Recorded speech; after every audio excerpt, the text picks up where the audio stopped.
दोस्तों एक बहुत ही महत्वपूर्ण जानकारी।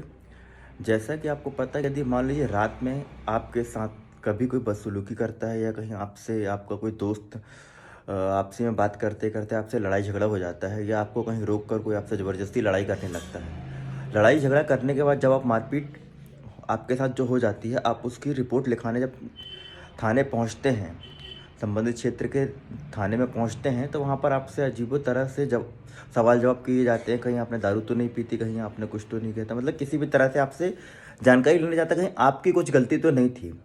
थाने वालों को ये राइट्स भी होता है कि वो आपसे कई तरह से प्रश्न पूछें और आपसे जानना चाहें कि आखिर बात क्या थी, कहीं आप झूठ तो नहीं कह रहे या कहीं आपकी गलती नहीं थी कि आपने ही पिटाई की हो और आप वो भी चोट आई हो। तो जब वो सवाल आपसे जवाब पूछते हैं और उनको लगने लगता है कि नहीं, सच में आपके साथ हाथापाई हुई है और आपको मारपीट की गई है, तो आप क्या कर सकते हैं?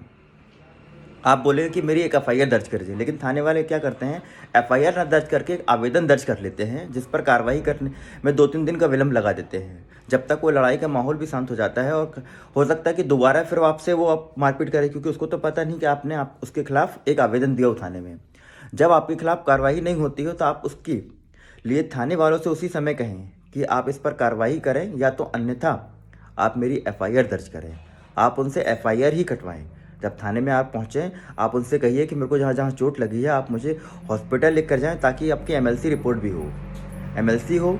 उसके बाद आपकी जब एफआईआर दर्ज होगी, जब न्यायालय कोर्ट पहुँचेगा, तो जो आप जिन्होंने आपके हाथापाई की हुई है उनके खिलाफ एक सख्त कार्रवाई की जाएगी।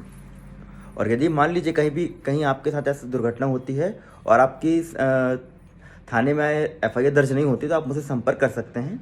मैं आपकी बिल्कुल मदद करूँगा। धन्यवाद।